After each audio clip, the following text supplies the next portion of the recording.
today I thought of demonstrating some of the academic work that people do, and specifically that I do, but stemming from, I'm standing on the shoulders of many biblical scholars when we approach the Hebrew Bible, and and as a demonstration to critical work with sacred text or with scriptures, or I would specifically demonstrate what I call a literary historical analysis of the Bible, of the text. Maybe we'll go back to these pictures. I will start, so I want to start with references to of the rabbis, the Chazal, and later on Rashi, that is a medieval commentator, with a quite famous phrase that there is no chronological order in the Torah. There's something revolutionary in this statement that is quite, on the other hand, well-known exegetical principle when the rabbis and later commentators approach to the text. When they come across difficulties or discrepancies in the linear sequence of the Torah, things that don't work, things that should have come earlier in the sequence, things that we are not expecting in this spot of the linear sequence, the rabbis already, in the bottom, for example, in Sifrei, Numbers, it's the book of the Midrash of the book of Bamidbar, of Sifrei, what is called Midrash Halakha, say a statement like this. Rabbi Yehuda Hanassi says, many portions are adjacent to one another and far apart in content as east from west. And on this idea, Rashi, maybe I would say even take for granted when he says the Torah did not observe early and late order, and portions that were said at the beginning were put earlier in the order. There's something, I think, that Talmidei Chachamim, that people that later come and read the Torah and write commentaries, they take this statement, they know it from even childhood. It's a very famous statement in some circles, that there is no chronological order in the Torah, but there's something revolutionary in this statement. And I want to say that I would like to show that actually in the academic approach to the Bible, this is an exegetical principle when we come and deal with biblical texts.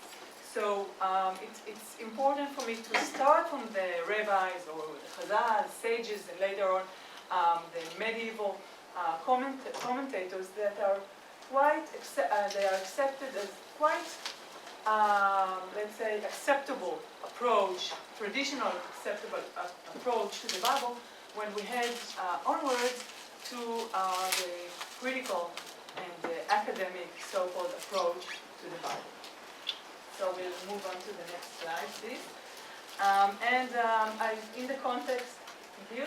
In the context of Shavuot, of last week's Shavuot, I've chosen to just look at one story, the story of the giving of the Torah in the book of Shmot, in the book of Exodus. It's not it will be one story in the broader context as a demonstration to what I said, an analysis of text. I call it a literary analysis of the Bible. So in the giving of the Torah, we hear about the time frame, the timeline of the chronological story. It's too small for me here, so maybe I can ask for volunteers to read us. It's like small segments from the text. Okay, so we'll read and we'll see what we have here. Would you like to read us just Exodus 4?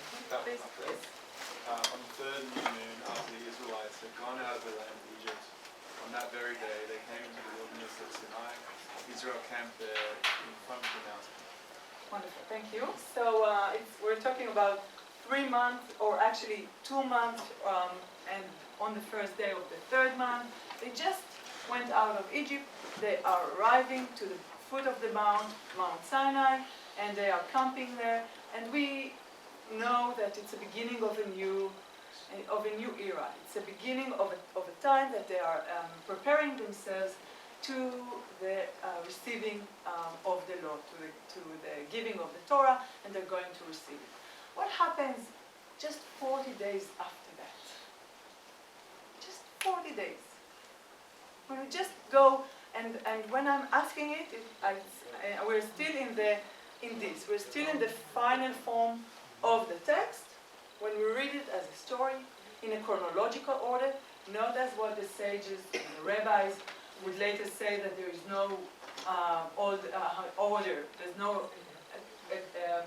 an accurate order. But when we read it and we come across it as a book, as a book of a modern, in the modern style of it, that there is an order. What happens just 40 days after that? Moses comes down. Yes. What happens 5 minutes before he comes down? Tisha B'Av will.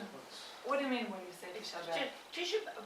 Well, when he came down, he saw they were worshipping the golden calf, and then he broke the tablets. Wasn't that Tisha B'Av? Was it 17? That's very interesting. I think you demonstrate in your remark that there is no chronological order, and the geological knowledge of the Jewish people. And we'll get back to it because it's amazing. It's fascinating. I'm asking about the story, and you're jumping ahead already to the Bet HaMikdash, right? To the destruction of the temple. It all began when Moshe broke those tablets, and I mean they flew out because the people had turned to worshiping a golden calf. Okay. So you're saying that it's Tisha B'Av, the day. That happened on That's very Tisha B'Av. So in the story, we of course don't hear the date of Tisha B'Av, but we do have dates. We know that 40 days Moses was on top of the Mount Sinai, and then he comes down. But 5 minutes before that, let's see the next slide. Sorry, God actually proclaims, announces that He wants to destroy the people. Okay, so we're talking about 3 months, and like a few days just after their leaving of the land of Egypt, when God takes His child, the child according to the later prophets, the entity that He establishes as His chosen nation, and already God says, give me, how is He saying that? Now let me alone so that my wrath may burn hot against them, and I may consume them, and of you I will make a great nation, an alternative nation. Is So that God 5 minutes before or after? just before Moses descends from the mountain. So Moses hears that. This is in verse 10. And in verse 15, Moses is described as going down the mount, sees what's happening there in his own eyes, and then he drops the tablets. You're saying, well, maybe something that the Midrash they flew out with his flew out. But I think always the Midrashim, they step in and they step in some gaps. Yeah, so not for nothing they said that. But Mr. Pilzer, my teacher, said he didn't want to have a midrash bride.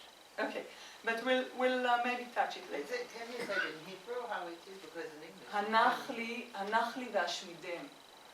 And you know Hebrew, I know, I heard you yesterday. And yes, he says Hanachli v'ashmidem, and the Midrash plays also a lot with it, because what do you mean Hanachli? It's something that reminds the Midrash these gangsters that say to their friends, hold me before I'm bumping, like, how do you say, punching this annoying person. So, yeah, hanichali, he says. Okay. So, what's the reason? And you all mentioned it. and the reason is quite straightforward, supposedly, and from now on, or at least now when I'm in the final form of the text, I'm talking about something that we all suppose, which is, there are some chairs there, and there's a chair in the front. There's a chair here. So what's the reason? Again, why does he want to destroy the people? Because they're worshipping the They're golden calf. worshipping a golden calf. So let's see the next thing. This is like an illustration of them not only making a form of something, of a golden calf made of their golden jewelries, but also celebrating, worshipping the day after making it. Okay, but when we now head back to the story with some critical eyes, I would expect to find in the story, in the description of God telling to Moses that something wrong has happened and he wants to destroy the people, a very clear clarification, a very elaborate clarification of what was wrong with them worshipping the calf.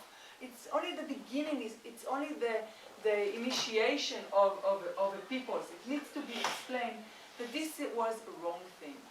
Do we hear what was wrong about the event? They had to see the Aseret Gibraltar. So sorry? They had to see the Aseret Yeah, Gibraltar. and when we put it in the broader context, of course, which is just there, 40 days earlier, they have just received the Ten Commandments. They have just received Dibrot, Aseret Dibrot, in a way that explains or declared, proclaimed explicitly what shouldn't be done. Bow down to an idol and make an idol, yeah. And I think, let's head to the next one. A good, maybe the next one too. Is this? That one.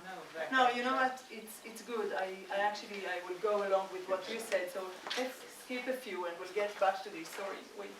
And one more. Yes. So I'll skip the book of Numbers. Maybe we'll get back to it. But this is a very important point. When we compare it to, example, the 7th century prophet Hosea, when he tries to condemn the northern kingdom's worship, the northern kingdom ritual of the two calves, we'll get to it. He uses explicit words that remind us the idea of God's sole sovereignty of the Ten Commandments. He says things that explicitly remind us the Ten Commandments. So let's read this text just to fill it. Someone here? Yes, please. They have been quick to turn aside from the way that I commanded them. They have cast for themselves an image of a calf, and have worshipped it, and sacrificed to it, and said, "These are your gods, O Israel, who brought you out of the land of Egypt." The Lord said to Moses, "I have seen these people, how stiff-necked they are." Yes, so this is in Exodus. If you can please also read from Hosea. And now they keep on sinning and make a cast image for themselves. People are kissing calves, yet I have been the Lord your God ever since the land of Egypt. You know no God but me, and besides me there is no Saviour. Thank you. Where do you hear the Ten Commandments? In which of the two texts do you hear it more obvious? In Shemot, do you hear the Ten Commandments? I can't see any. Sorry. But the second one.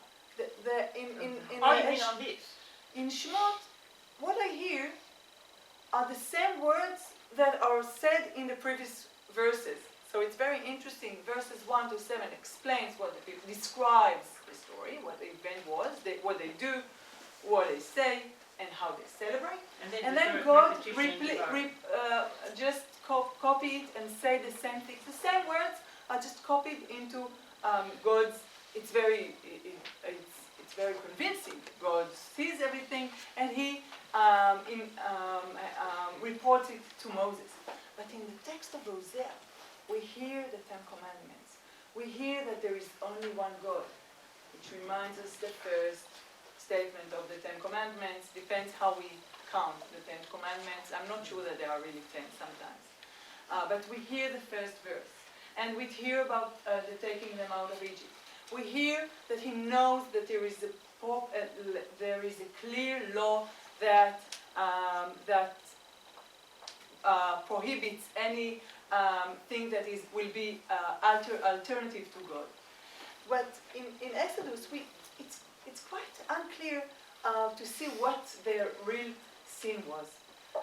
And then I would also say now in another, just go back 2 slides backward here, yes. Something just to add to the first suspicious about this text, suspects about the text, is that actually about the story of the calf, we find no severe consequences of this sin. They did something that for us in the hindsight or on the shoulders of all the generations that preceded it, we would expect it to have really severe consequences of worshipping an alternative God. Just hold on. And this is quite striking when we compare it, for example, to the book of Numbers, to the story of the spies, in the context of the spies, completely different story, another lecture that needs to be given just about this story.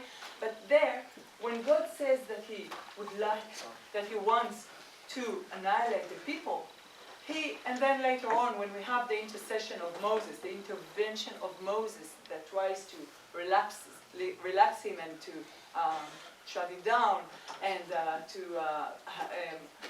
make him, forgive the people. Yeah, he forgives the people, so-called, but then he just has make an alternative punishment. What's the alternative punishment? It's quite relevant to the sin, to the allegation. They are not to enter. They are not supposed to enter the land. But with this, in light of this comparison, something is striking in the story of the calf. Apart from a real massacre, which is a massacre that was conducted on the people, but it was initiated by whom? Who was in the story of the calf? Who initiated? Moses. So it's Moses. Moses that asked the Levites or whoever joins him to come and execute a massacre on the people. And the promise of a future plague that will take place by God, we hear nothing about the real consequences of something so severe. Okay, and now I would like to head back, on further, yes, to the 10 Commandments that were mentioned here. So further, where is it? No, that's back. Let's go forward. Okay, and we already mentioned the 10 Commandments as what? 2 more. Forward. Yes. Yes. Good. Thanks. We would even would expect the things, and we compared it to Hosea, to be much more explicit again. What we see here is that in the story, that's just an opportunity to look at the description of the event itself. They ask from Aaron to make them an alternative God. They say, come, make gods for us who shall go before us, because the men, because what? Not because God, the God or the unseen God that just took them out of Egypt is absent, but because who is absent? That's quite striking. Because Moses that took us, that's another thing to consider. He's absent, and so therefore, please make us another God. This is one thing. The other thing is that he forms them an alternative God. So, and he took the gold from them, formed it in a mold. Sorry, I can't see it. For them, the forming of an alternative artificial thing. And just hold on, sorry. And we hear about the worshipping the calf. We hear about the altar, and we hear about the identification of the statue with a specific deity.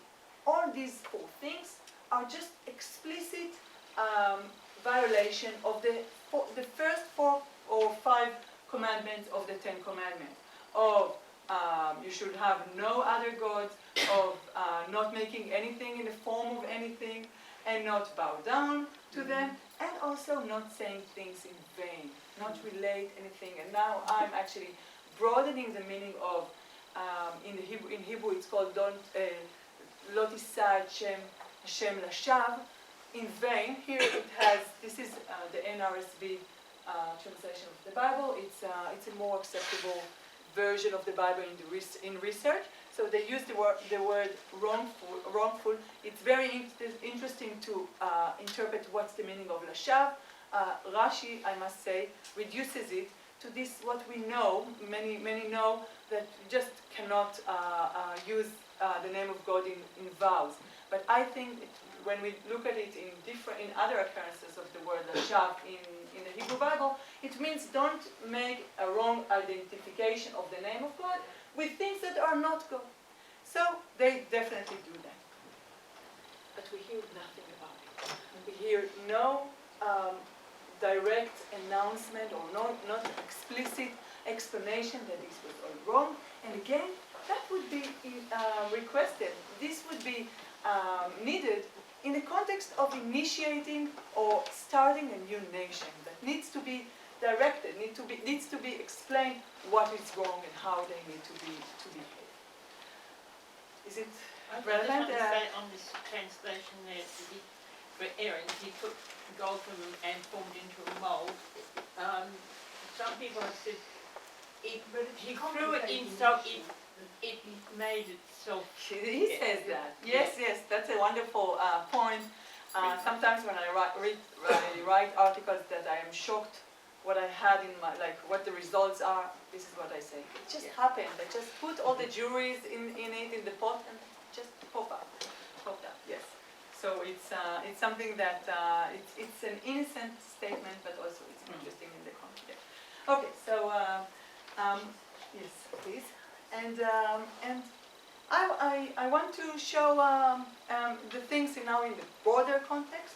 Our questions, or my questions about the lack of references to the 10 Commandments or to the violation of the 10 Commandments, and the lack of specific, explicit consequences of the thing, maybe can make sense or can be further explained, when we broaden our glance, when we broaden our look at the thing through other references to the concept of kaf in the Hebrew Bible.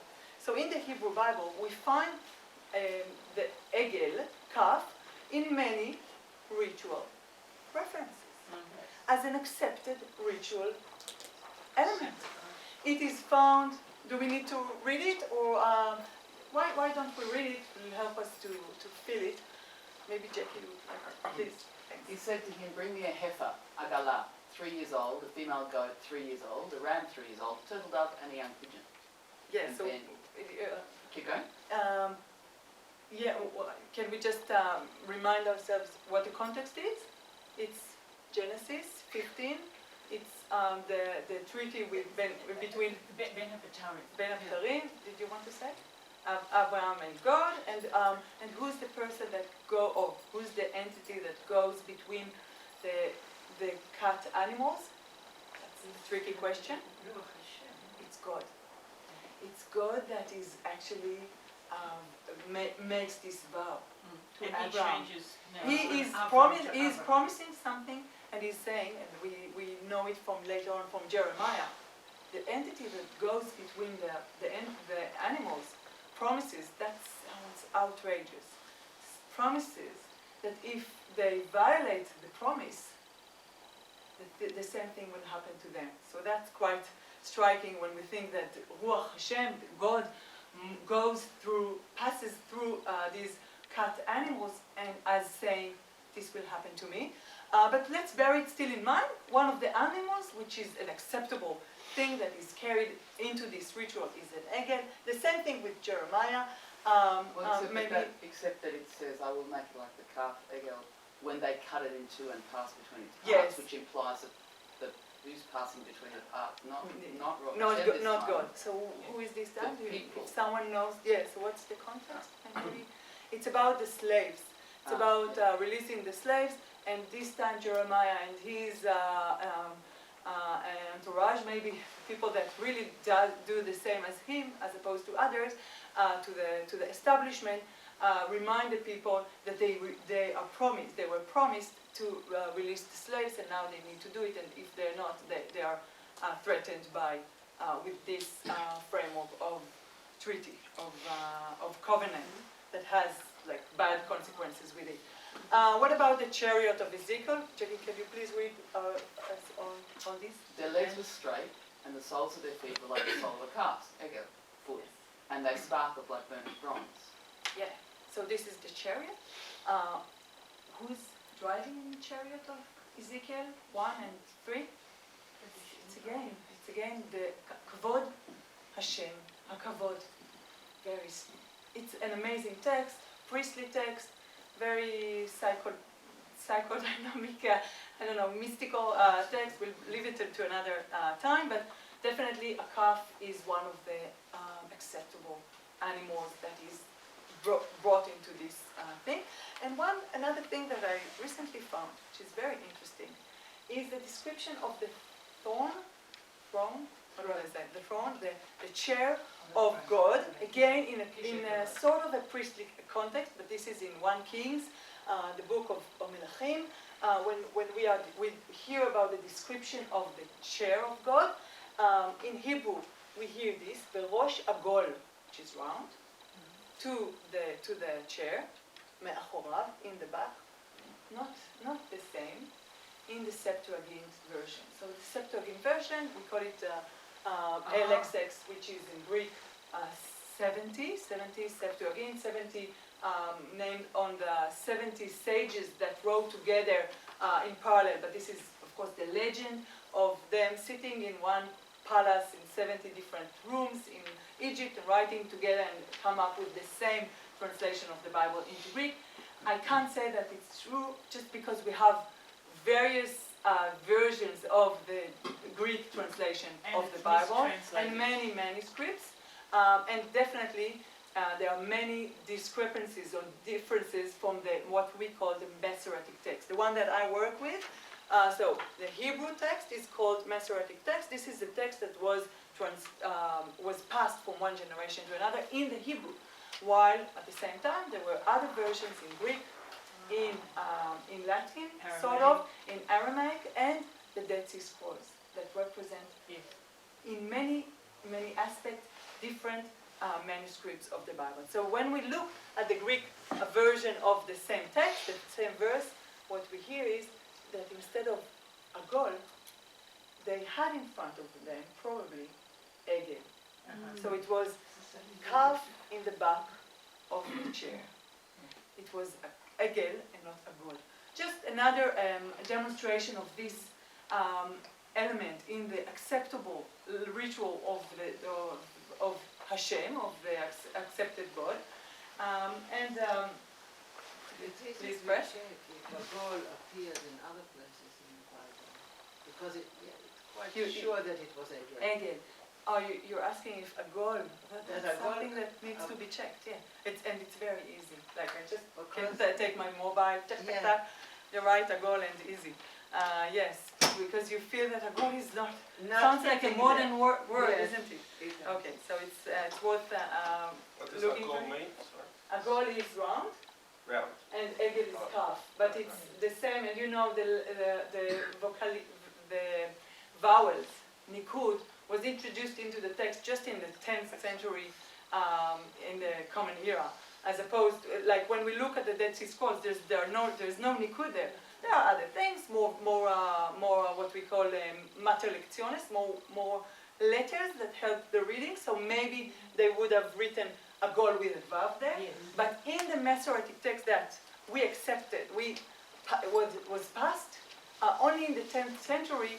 The vowel O rather than the A was put in the version. nevertheless, it represents the reading of the tradition of the reading of the text. Okay, so don't know, it's okay, it's still okay. Another thing that needs to be taken into consideration is the widespread artifacts in the ancient Near East Israel of the location of calves, in the use of ritual, of cultural aspect that were found in archaeological findings. And scholars,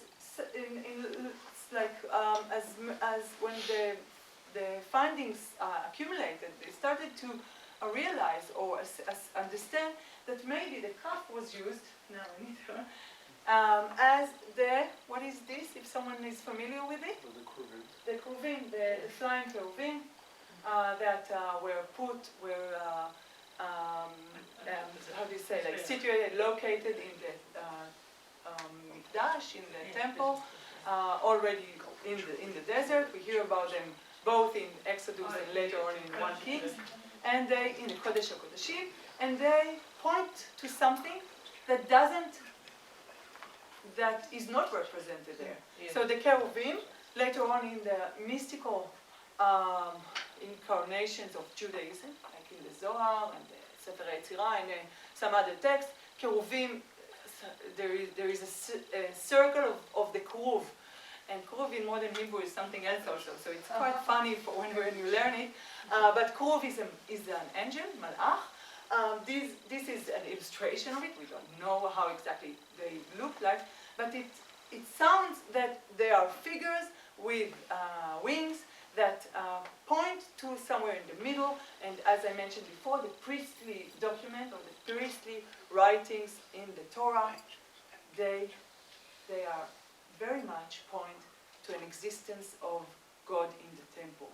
We hear about elements that God even uses, or some deity or a deity that relates to a table, to spoons, to plates, to lechem, to bread, and so on. So this is another thing that comes along with it, two figures that point to the existence of God.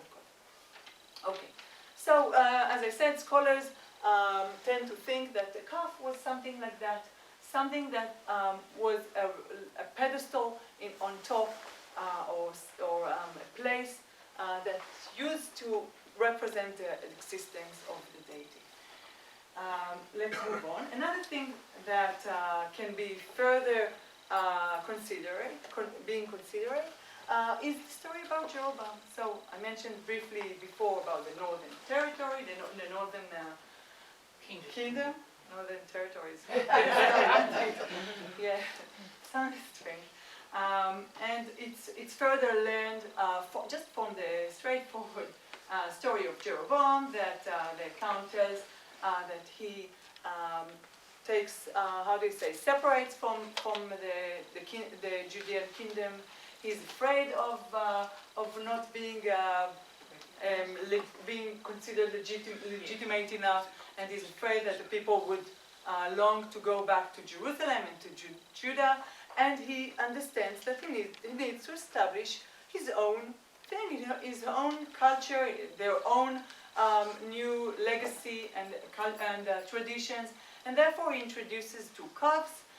He puts them into important places, and it says to the people, these are.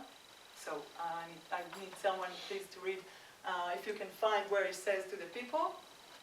Yes, please. When Jeroboam speaks to the people, or to whatever you find that seems to you important. He said to the people, "You have gone up to Jerusalem long enough. Here are your gods, O Israel, who brought you up out of the land of Egypt." He set one in Bethel and the other he put in Dan. Yes. Okay, excellent. Thank you. So he says that, I must say that in the English it's very clear. There's something in the, like when they say, you went enough to Jerusalem, like enough from Jerusalem. From now on, like in Hebrew it's something like, it's more, Rav lachem mishuv liYerushalayim. It's like, for modern Hebrew speakers, like I could miss when this idea that he says, oh, it's enough. now start being with me. So this is what he does, but of course it's a translation. I mean, it's supposed to represent the same idea. And he not only introduces new ritual, he also introduces new cities. But are they new cities? Let's No. just step on the next one. So Dan is in the north, and Bethel is in the middle, but it's in the south of his kingdom. What are they? Are they new? Let's give other people. Are they new? Are we familiar with these places from before the book of 1 Kings? Of course we are. So Bethel is associated with, does anyone have with Jacob, and Dan is associated with less, let's say, accepted or like someone that is so prestigious, but it's still associated with known events, like the story from Judges, from the book of Judges, about the family of the priest that went up to establish the worship of the idol that they have created there. It's an interesting relationship. We'll have a look at it briefly soon. So he actually he's not establishing completely new cities.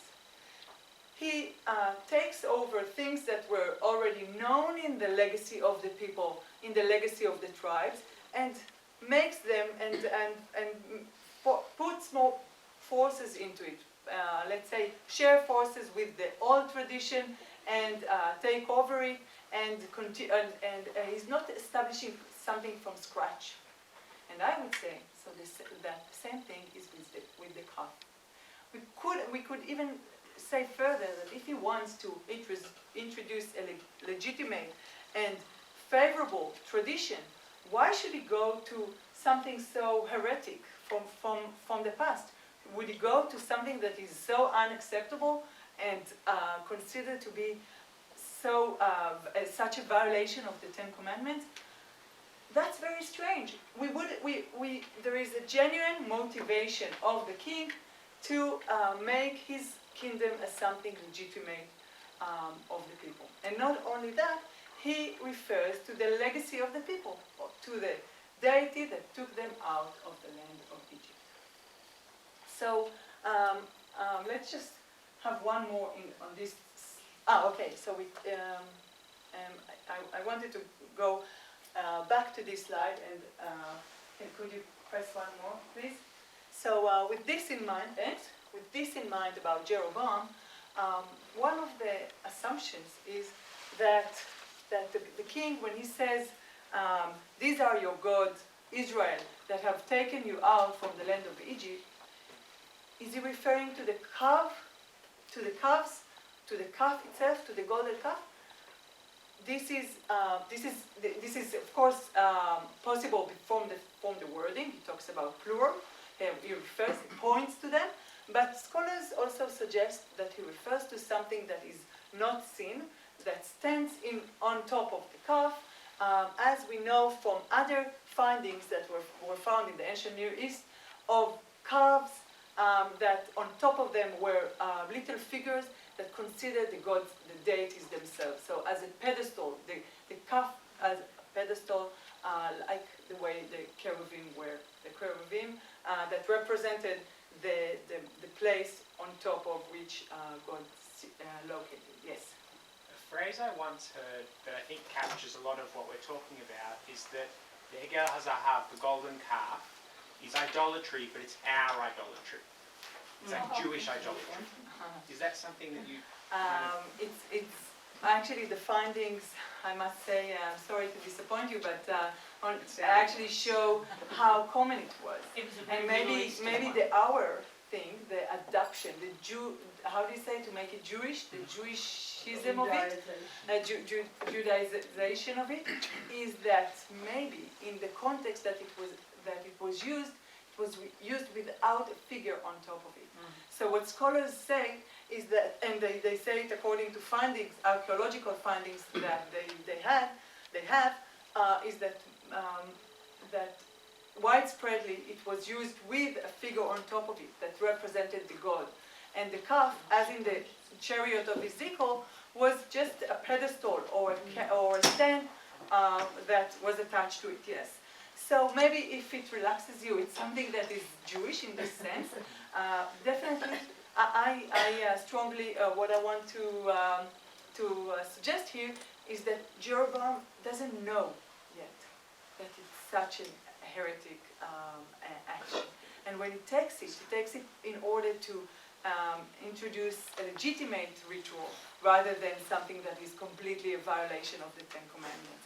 Of course, bear in mind the way Hosea, already in the 7th century, so just one step further, when he criticizes Jeroboam, he has the Ten Commandments in his mind.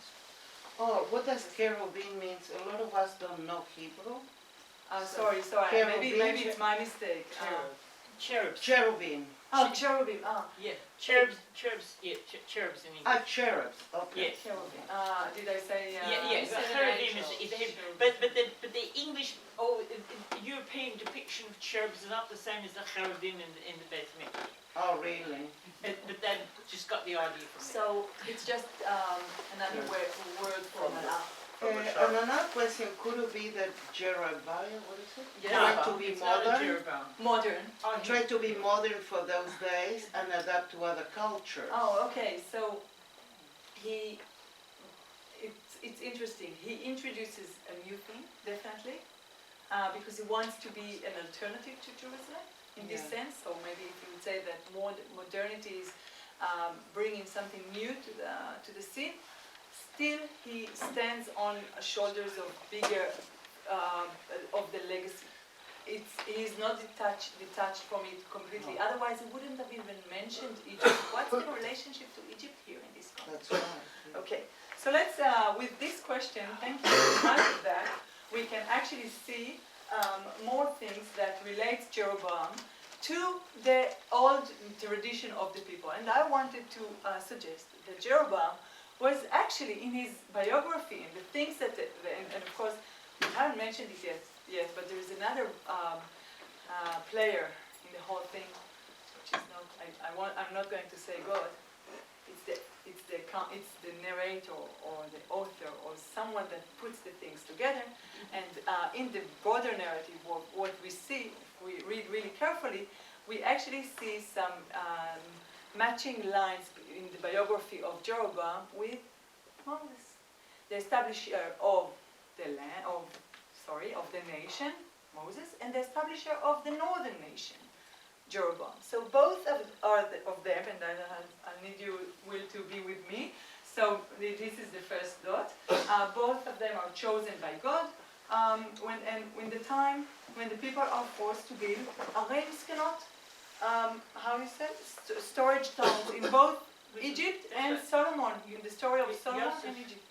Joseph was the one who built storage things in Egypt. Cannot. I think it's also in Exodus 1. I might be wrong. Joseph was the one who built the storage. Yeah. Okay, so it's in the context.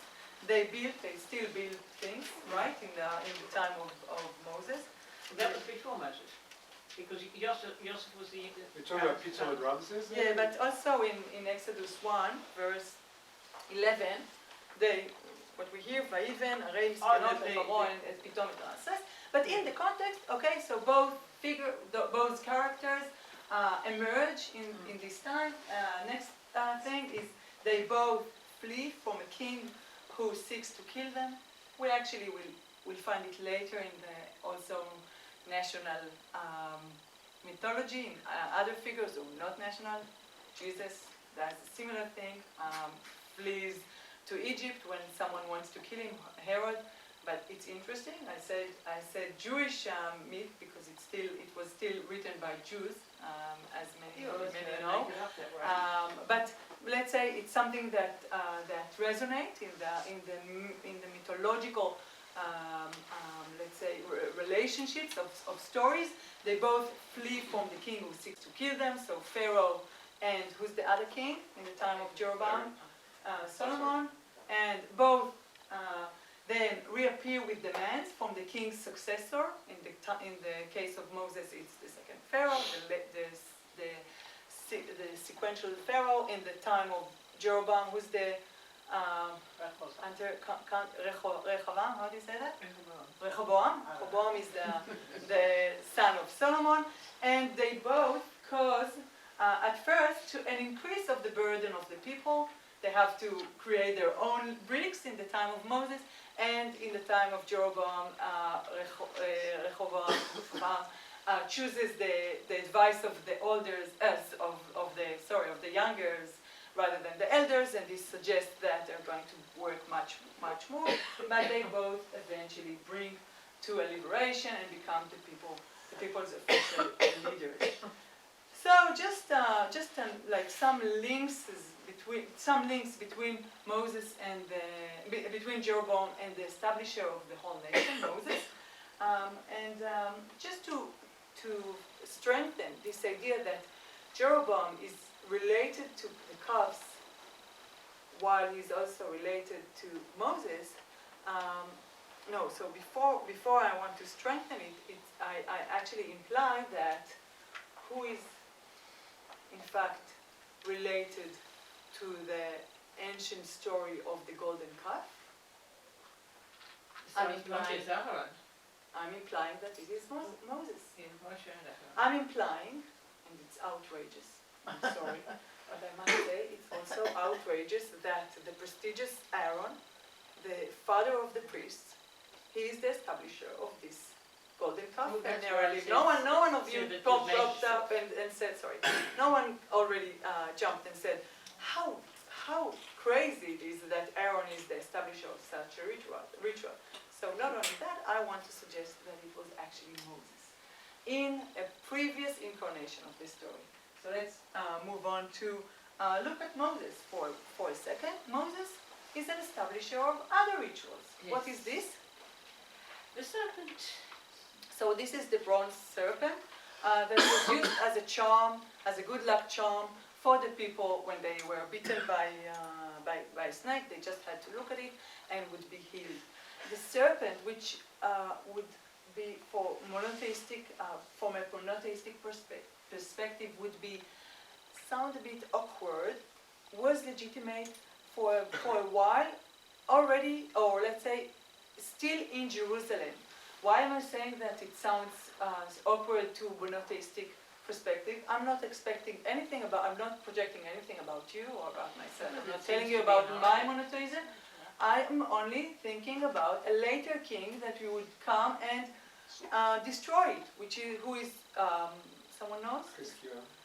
I think it's Yoshiao, yes. So Yoshiao later on in Jerusalem would smash it, but it's only a demonstration to both things. First, to like a sort of change, I wouldn't say development, a change in the monotheistic perspective, but also to the fact that it was still used in the time of Yoshiao. It was kept in the temple the whole way It was through. kept, yes. Yeah. So this is a ritual or a charm that was used and established by this prestigious Moses. And we still have it. And we still have it. Yes, it's a single adopted. Yes, we still have it in the culture. I think so the golden calf. And also it said that the reason that was made was so people would look upwards. It's actually towards Hashem, but if they would at least look up. At least. I thought God is everywhere. I know. Okay. That's what it said. Another residual detail about Moses is in another story that we've mentioned, and this is in Judges. The book of Judges is packed by stories that have some exposure or shows the difficulties in the times that there was no king. This is another thing to dive into. Who wrote things like that? Who wanted to show that the king is so special, so important and crucial for the people? But one of the stories is the story about the Danites, the tribe of Dan, that set up an idol for themselves, and Jonathan, son of Gershom, son of who? Moses. And his sons were priests to the tribe of the Danites until the time the land went into captivity. So we have someone from a later perspective writing and telling us something that has happened in Dan, the cities that we looked at earlier, and they tell us that the priest that conduct the specific ritual, that the ritual with this carved idol that the Danites made for themselves are successors of a figure that we name as Moses. This is taken from the NRSV English, but when we look at, let's look at one more. When we look at the Masoretic text, we don't find there Moses. So what do we find there? We find a Moshe with a slight nun. We call it a hanging nun that comes to what? To say what? But what does he do? It's not, look how amazing it is. We have a nun there, but it's not part of the word. It's quite noticeable that someone wanted to correct, but it's impossible to correct the words. It's impossible to intervene in the letters of the sacred text. So what did they do? What did we say the metaknim, sofrim, the scribes that came later on just to edit, not to edit, to copy the copiers of the text? They could add the vowels, they could add the kri and ktiv in the edges of the text, and in some cases they added tiny little letters that wanted to demonstrate that what we have there is not what we need to see. It's not Moshe, it's Menashe, so forget it. But this is only a demonstration of how annoying it is and how the tradition changes and how memories and Jewish memories want to remember certain things and want to forget other things, but Moshe is there. And this is just another residual of this possibility that Moshe, was associated with certain rituals from the time of the desert. He was brought up in Egypt. Yes. Very nice, yes. So he needs to maybe reconcile And when something. you look at the prayers, Jewish prayers today, every single one says God is one. Yes. Here or Israel, they seem to hit it with hammer into your head that there is one God. It always strikes me. Obviously, they had a lot of problem convincing me. So this is what's so-called very nice, the most developed stage of the one God, the monotheism. But indeed, in the Song of the Sea or in many other occurrences in the Bible, we don't hear that. We hear Mi kamocha ba'elim Hashem, who is like you in the other gods among the other. But I think we need to finish in 5 minutes, something like that. So let me. We know that the Egyptians had the calf as a holy animal, which is why it was so dangerous that we sacrificed the calf. So there are reactions between traditions. Okay, thank you. Let's move on. Just to demonstrate one more thing, Aaron is indeed actually missing from many parts of the things that you would expect to find in the story. Aaron, there are some discrepancies in the references to Aaron, whereas he's mentioned in the exchange with Moses that faces him with what he's done, with the allegation, and also by the narrator, or we hear it from the narrator's words at the end of the story that the calf was made by Aaron. Throughout the story itself, there are no consequences to Moses. God doesn't mention. There are no consequences to Aaron. God doesn't mention Aaron. Moses doesn't mention Aaron in his exchange with God, in his intercession to God. And one more, thanks. In Deuteronomy 9, they try to solve it. There is an attempt to solve it. We find it also in other versions of Exodus, of the book of Shmot, and this is the book of Varim. When Moses retells the story and tells Aaron was exempt from the punishment because I was interceded for him. But this is a correction of what is missing actually in Exodus. And quickly we'll move on to the next one, just to show what I want to stress here, that the text was gradually developed. was gradually evolved into Aaron as a replacement of Moses, and this was done with or in collaboration with the narrative, with the account of Jeroboam. Jeroboam was saying the same words as Aaron, not because he's copying Aaron's words, but actually the words were interpolating into the ancient story. They were taking two calves, interpolated into the story of the desert. That's quite striking, just to think about it, that a later scribe would do something like that. I'm not sure if it was deliberate or a mistake that they put a reference to plural rather than to a singular. So what we hear in the words of Aaron are two.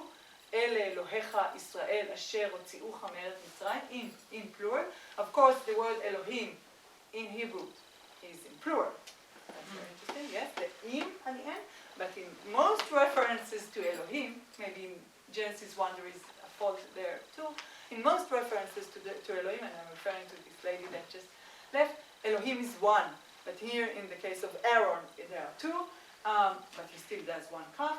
And another thing that is striking in the biography now, the framework, the broader framework of both Aaron and Jeroboam and the relationship between them, is their sons that have the same names and suffer from the same premature death, maybe as a punishment for the unpunished sins of their fathers. I will finish on time, just with the last slide, which I want to read, and it goes back to what you said. What's her name? Sarah. Sarah, yeah. Just in the beginning about not to your Freudian. I don't know if it was a fault or you meant to a date, but I interpreted it as something that you relate to the chronological of the. It's a poem by Abichai, an Israeli poet, that talks about this memory, that fluid memory of the Jewish, that take things and put them in a different sequence and interpret things in their collective, sometimes creative, new memories. This was so. Let's just read it, and I'll summarize in one sentence. Do you want me to read it? Yes, please. So, a Jewish man remembers the sukkah in his grandfather's home, and the sukkah remembers for him the wandering of the desert, remembers the grace of youth, and the tablets of the Ten Commandments, and the gold of the golden calf, and the thirst and the hunger that remembers Egypt. The Jews are not a historical people at the end, and not even an archaeological people. The Jews are a geological people with collapses and strata and fiery lava. It's from Yehuda Hamichai, the Jews. Yes, thank you very much. So we can. Yes, this is just to end, and I want to promote myself. No, I want to promote the department, but say that this was a demonstration for what we do, or what I think is an academic investigation or a play with the texts, considering things that were written from different angles, but looking at the texts in a critical, supposedly with no assumptions or with no preoccupations, coming to the text with a willing to understand the motivation that drove them, sometimes political motivation, sometimes psychological motivation, sometimes sociological, and things that are written in context. So we read in context, not only in a literary context, but in the historical literary context. So this was one demonstration of it, and at the department, we try to do things like that. Thank you very much.